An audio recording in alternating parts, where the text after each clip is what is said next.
Assalamualaikum warahmatullahi wabarakatuh. Good day everyone. First of all, let me introduce myself. My name is Syahdilla Azzahra and my student ID number is 332100 and 11. And I'm from 336A01 class English Literature. And this video is created for midterm task project classroom management.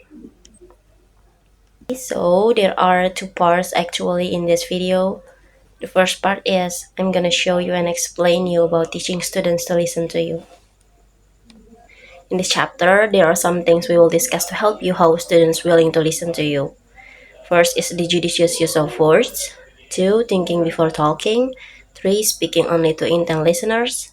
3. Body language. 4. Speaking only to attentive. And last is listening to student.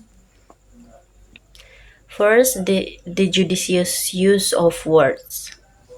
Students are more likely to pay attention to you if they believe that you always have something important to say.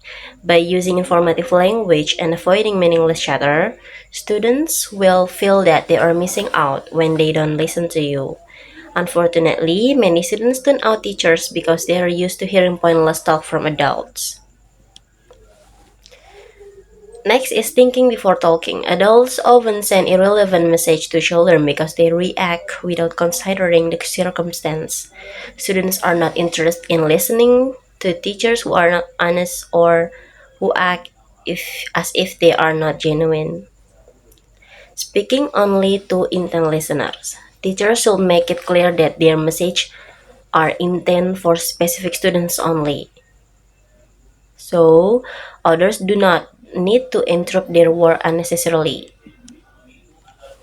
Next is body language. Your body language when speaking to students can greatly influence the message they receive. Speaking only to attentive. Communicate with people when they are receptive and ready to listen. Last is listening to students. Effective communication with students involve not only delivering message but also receiving their message. Students prefer engaging in conversation rather than passive listening to monologue. Okay, that's all for part 1, first part. Next, we can move to part 2, solving all the problems using the logical argumentation. There are 3 problems here and 3 problem solving. First is Mr. Eleazar repeatedly had problems when leading a class discussion with his junior high school students.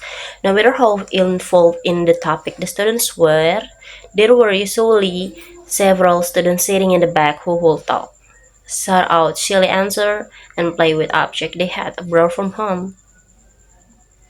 So what's the problem solving?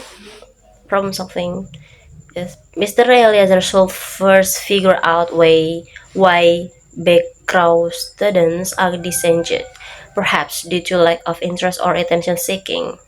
He can move disruptive students to the front to increase supervision and reduce distraction. Setting clear behavior expectation and using interactive teaching methods like group discussion and multimedia presentation can keep everyone involved. By rearranging seating, establishing rules, and engaging students actively, Mr. Eliezer can minimize disruption and enhance the learning environment. Next, the problem number 2. Zevano was one of the most provocative and disruptive students Miss Giandra had ever taught. Throughout class, he continuously talked to girls and teased students sitting near him. He made inappropriate and sarcastic remarks in response to almost anything Miss Giandra said.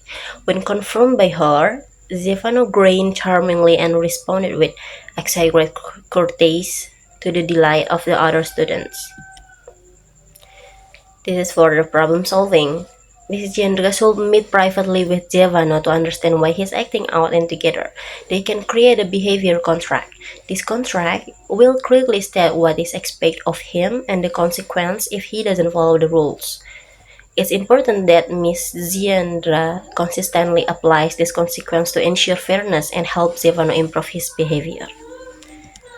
Last problem is Miss Syahdilla was concerned about the frequent teasing that had begun in her class.